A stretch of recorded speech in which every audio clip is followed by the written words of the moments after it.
recent and ongoing worldwide pandemic caused by COVID-19, unvaccinated individuals die 17 times faster than those who received the vaccination, according to scientificamerican.com. So what does this mean? To me, this means many lives could have been saved if we put politics aside and put health first and welcome the facts. Over the past 60 years, vaccines have helped eradicate two major diseases, smallpox and polio. Polio took the lives of over 7 million people since its big outbreak in the 1960s.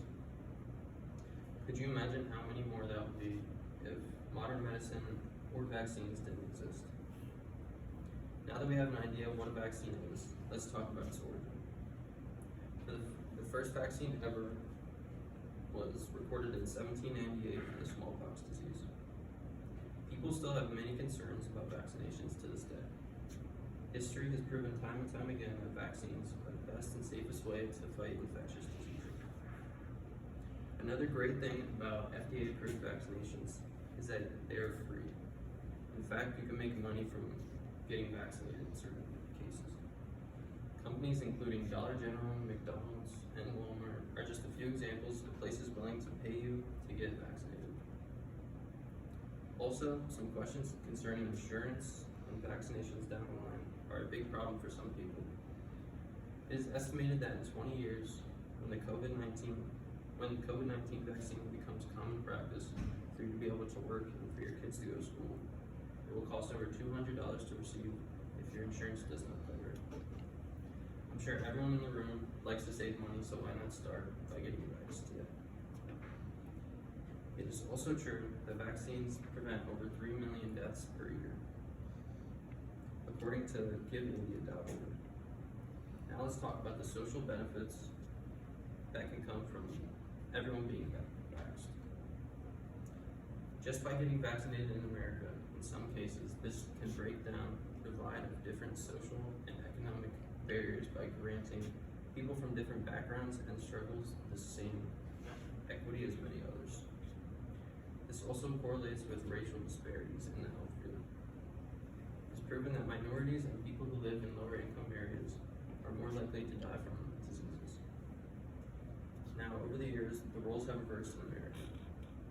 Back in the day, minority groups were often denied their rights to get vaccines and medicine. Now it seems that the more conservative, right-minded thinking individual is less likely to get an FDA-approved vaccination, even though they have every opportunity to get one at any time.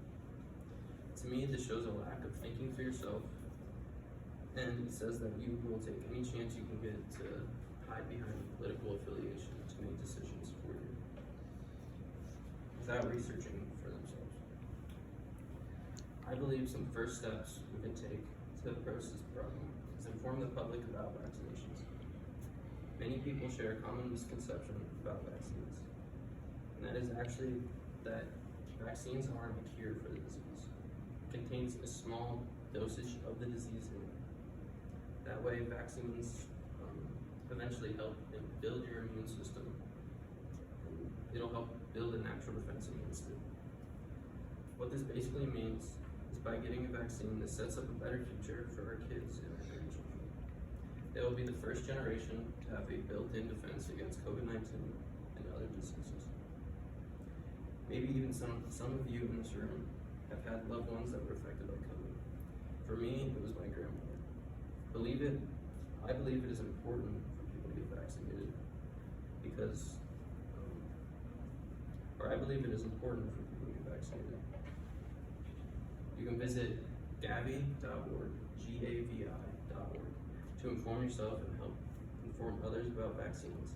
So maybe one day we can put the politics down and instead